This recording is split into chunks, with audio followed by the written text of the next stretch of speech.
Écoutez, je vous souhaite à toutes et à tous la bienvenue à Sevran, pour discuter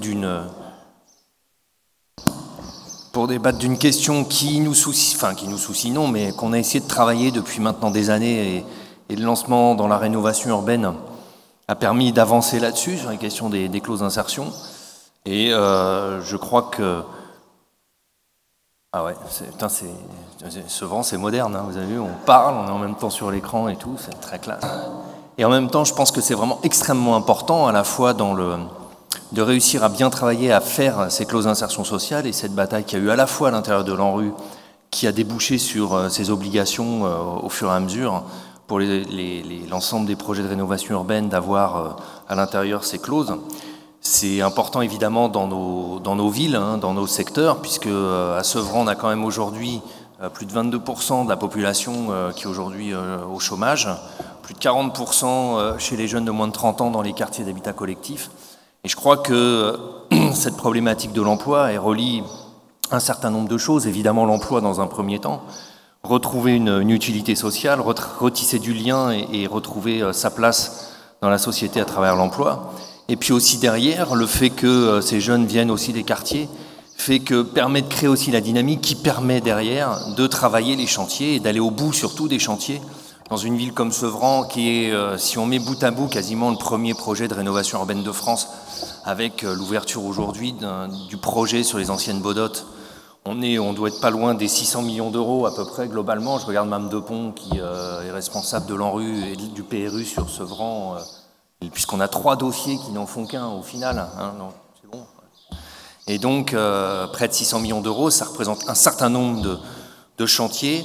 À la fois pour aller au bout des chantiers, c'est une chose, mais deuxièmement, c'est surtout comment on arrive à recréer du lien avec la population, avec les gens qui vivent dans les quartiers, avec ces jeunes, quand on sait que sociologiquement, on a une carte démographique qui ressemble quasiment à des villes qu'on peut connaître en termes de démographie, de jeunesse, sur des pays qui représentent plutôt d'autres endroits du monde que la vieille Europe, on va dire ça comme ça. Donc c'est des choses il y a un dynamisme, il y a énormément de choses à réussir à mettre en tas et à faire avancer. Voilà. En tous les cas, moi ce que j'espère, c'est que le projet de rénovation urbaine, avec ça, va aller au bout, parce que c'est une pierre angulaire de ce projet. Retrouver, tout se réglera pas ici, mais je tiens quand même à saluer le fait, et grâce au travail, et je finirai là-dessus, à la fois du service économique, des élus, et notamment de Jean-François, depuis des années, sur aussi le fait de faire revenir des entreprises sur la ville. Je crois qu'aujourd'hui, on a, pour la première fois depuis 20 ans, voire plus, une entreprise qui s'installe à Sevran. Vous allez me dire, ça n'a pas de lien avec je pense que tout ça est intimement lié. Une entreprise qui s'installe à Sevran, qui est en chantier actuellement, qui va permettre, dans un premier temps, 50 puis 100 emplois de s'ouvrir sur la ville. C'est la première fois qu'une entreprise, depuis 20 ans, s'installe, construit des locaux et pense à une vision pérennisée ici. Et d'autres projets montrent que plusieurs entreprises également vont se réinstaller sur le territoire. C'est pas d'ici qu'on réglera tout, mais en tous les cas, c'est extrêmement important. Voilà, en tout cas, je crois que c'est des choses importantes. Je salue aussi les entreprises qui sont venues parce que c'est important qu'il y ait cet échange, je pense, à la fois entre les professionnels, les gens qui travaillent sur les questions d'insertion et ces entreprises qui participent à tout cela. Voilà, je tiens à saluer, et le vrai discours va être fait par Jean-François Bayon, donc qui depuis maintenant, ça fait 10 ans, hein, qui travaille sur ces questions-là, questions qui ont été âpres à traiter, je pense notamment, évidemment, dans les discussions avec l'ANRU, mais en tout cas, aujourd'hui, c'est un travail qui porte ses fruits, donc en tant qu'élu, je le salue. Puis je salue tous ceux qui font qu'aujourd'hui, un truc comme ça est possible, notamment Naïma Belabbas, un grand salut, et puis toute l'équipe, à la fois de compétences emploi, etc.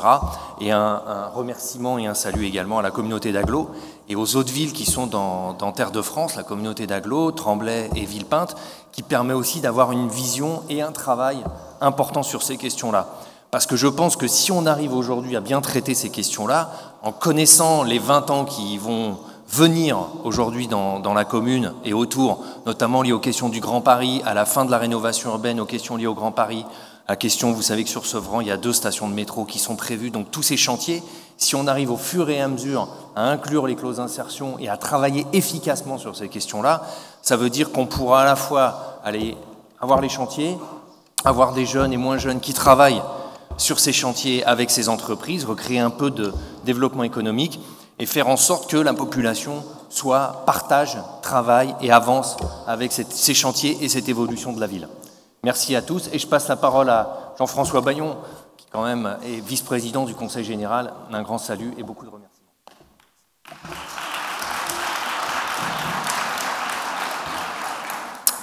Bonjour, alors moi ça va être un peu plus académique. Je vais donc vous lire un discours, j'espère que vous allez l'écouter et que ça ne va pas trop vous ennuyer, mais on va faire une petite rétrospective de ce qu'on a fait sur Sevran.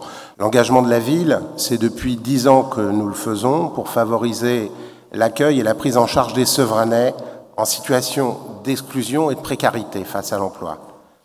Alors, avec l'équipement du pôle emploi-formation que nous avons ouvert en 2005, situé sur la ZAC Bernard-Vergniaud, à proximité des quartiers des Bodottes et de Pont-Blanc et de la Butte-Monceleux, ces quartiers étant classés en ZUS, c'est un choix politique que la ville a fait, s'installer entre deux quartiers et dans une ZAC d'activité, dans une zone d'activité.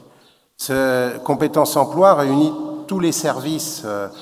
Cet équipement réunit tous les services intervenant sur le champ de l'insertion professionnelle, le pôle emploi, la mission locale, le service RSA, des organismes de formation et la structure compétences emploi en charge de l'animation et de la gestion de l'équipement. Pilote du plan local pour l'insertion et l'emploi et du service emploi local, les PLI, qui sont un levier qu'on utilise beaucoup à Sevran, et structure compétences emploi est la structure opérationnelle dans le cadre de la mise en œuvre de cette clause d'insertion. Alors, la volonté de la municipalité consistait d'une part à créer un guichet unique sur le territoire afin de faciliter les démarches de nos concitoyens dans leur insertion professionnelle et permettre leur prise en charge pour le ou les services adaptés. Alors, on ne s'en rappelle plus, mais à Sevran, il y a 10 ans, l'ANPE, qu'on appelle maintenant Pôle emploi, était à Livry-Gargan, la mission locale était dans le quartier sud, le service RSA était derrière la mairie. En fait, c'était un vrai parcours du combattant pour les demandeurs d'emploi et pour les gens qui étaient en grande précarité pour avoir un accueil correct. Donc pour nous, c'était important de favoriser les liens interstructures, d'optimiser leurs deux services existantes et d'offrir à l'ensemble de nos partenaires une plus grande lisibilité de cette offre de service. Ça nous paraissait assez fondamental. C'est un peu l'objet de tout le travail qu'on a mené de 2001 à 2004, avant l'ouverture du pôle emploi-formation. Volonté aussi de développer des actions nouvelles, d'initiatives locales et répondant aux besoins de nos publics, tout en renforçant le partenariat avec les acteurs économiques de notre territoire. Là aussi, ça a été important pour nous de travailler avec le secteur éco. Comme l'a dit le maire, c'était compliqué pour nous de faire venir des entreprises et on a travaillé à la mise en relation de ces entreprises. Et d'ailleurs, on a travaillé à la mise en place d'une structure associative qui s'appelle AEB, l'Association des entrepreneurs des Bodottes, pour valoriser ce territoire. Et c'est dans ce cadre qu'on a considéré nécessaire et utile de développer la clause d'insertion sur le territoire. Quelques chiffres quand même par rapport à Sevran. Sevran, c'est un taux de chômage de près de 17%. C'est 23% chez les jeunes et c'est près de 40% dans les quartiers en zone urbaine sensible. C'est un des taux d'emploi parmi les plus faibles du département, avec un tissu économique composé majoritairement de très petites entreprises. Malgré la proximité de la plateforme aéroportuaire, avec près de 85 000 emplois proposés, les Sevranais rencontrent de véritables difficultés pour y accéder. Faute de qualification suffisante, faute de mobilité suffisante, faute de repères suffisants. Pour info, pour nous, on compte à peu près 900 salariés Sevranais recrutés sur la plateforme. Cette situation est parfaitement inadmissible. Il est donc de notre responsabilité d'agir par tous les moyens pour offrir à nos habitants les possibilités de retrouver un emploi et une dignité. La commande publique est, à travers la clause, un véritable levier pour l'insertion professionnelle. C'est pour cela que nous avons décidé, en 2005, de faire de cette clause d'insertion un outil supplémentaire pour favoriser le parcours d'insertion sociale et professionnelle des Sevranais. Notre volonté a été très rapidement rejointe par celle de l'État, à travers l'ANRU, qui, dans le cadre de la Charte nationale d'insertion, a rendu obligatoire l'inscription de la clause dans les marchés financés par l'ANRU. Alors, on le sait, c'est quelque chose de compliqué, de nouveau. Je dois dire que, participant, moi, déjà à la commission d'appel d'offres, je peux vous dire que des fois, nous avons des débats importants par rapport au marché et par rapport aux différents concurrents sur cette clause d'insertion. Je crois que l'objet de cette réunion, c'est un peu, effectivement, de discuter entre nous et de voir comment on peut, je dirais, améliorer et faire vivre au mieux cette clause.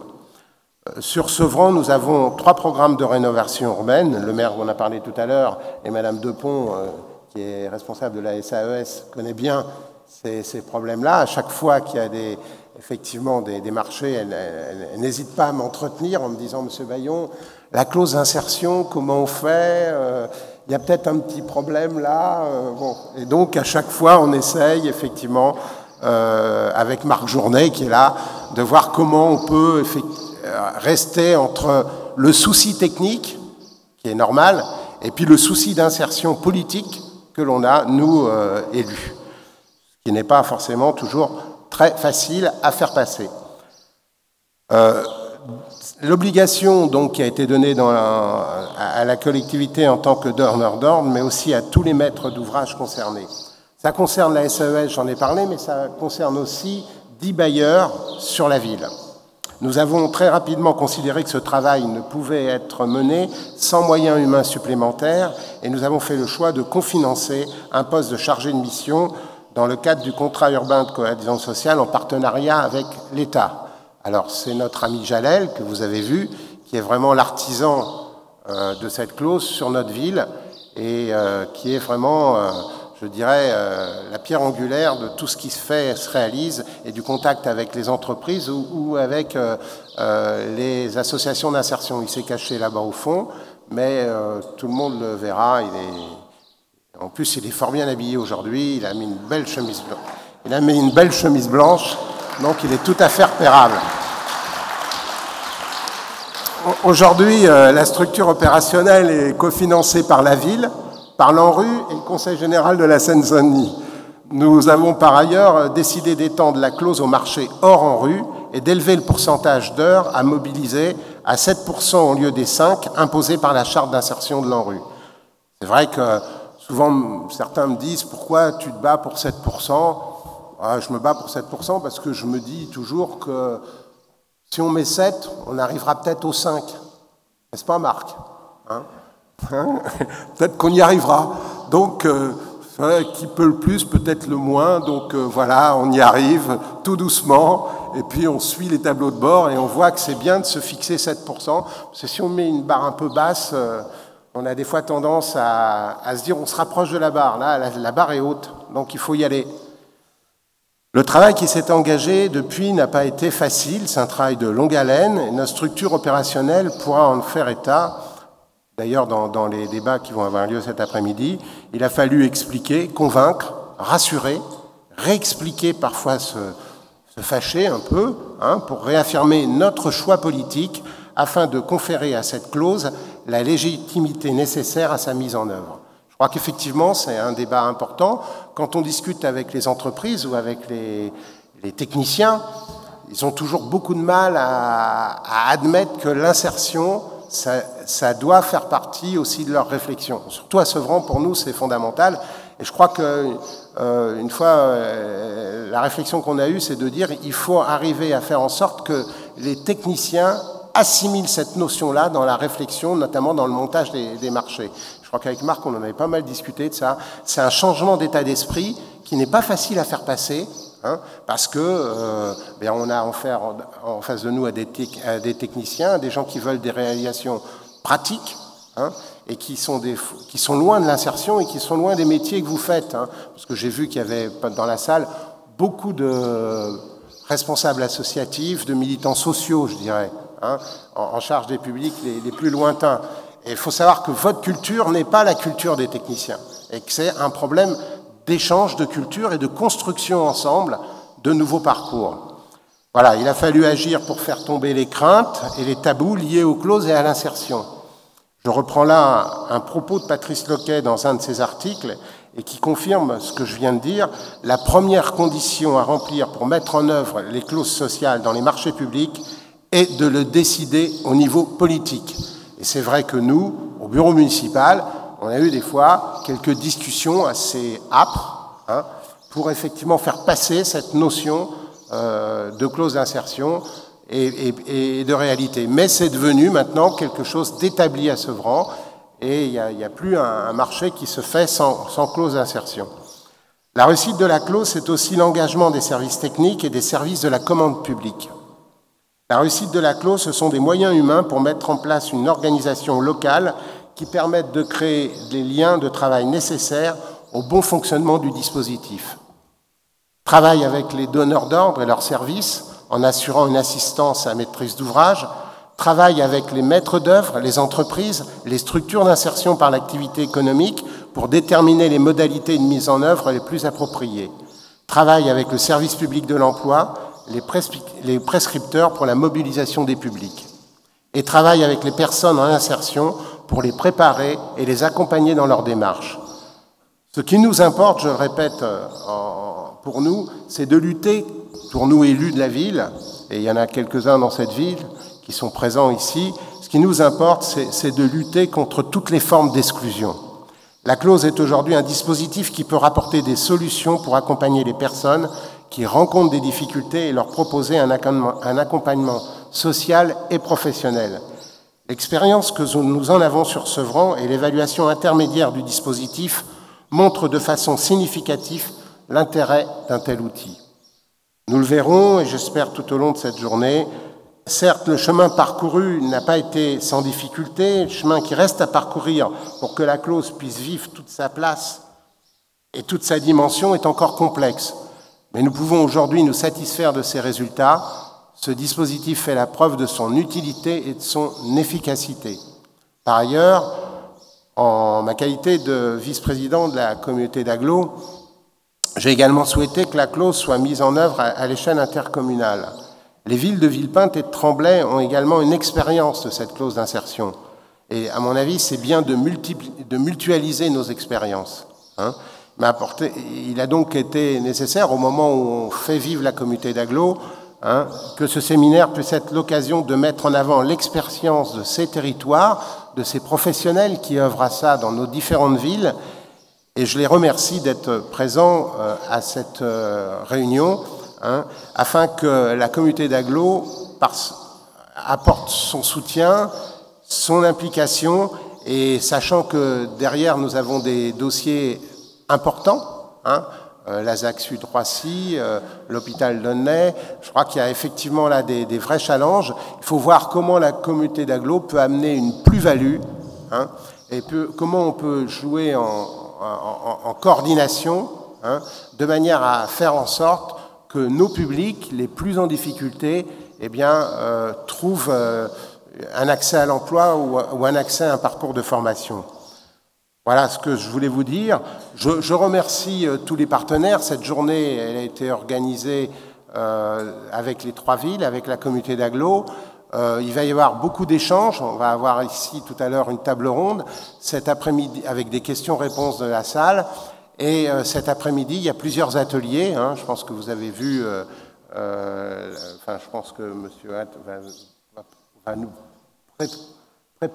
nous a déjà préparé, j'ai vu un fil conducteur dans ces ateliers. Je pense que c'est intéressant.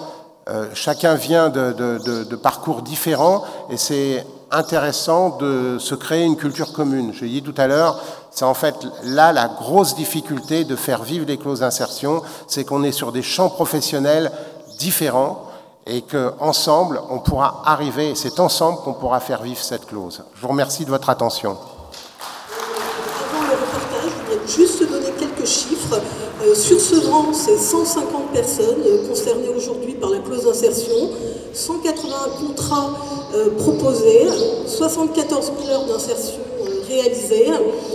Nous avons essentiellement utilisé l'article 14, donc, et nous espérons effectivement pouvoir développer notre démarche vers d'autres articles, notamment l'article 30.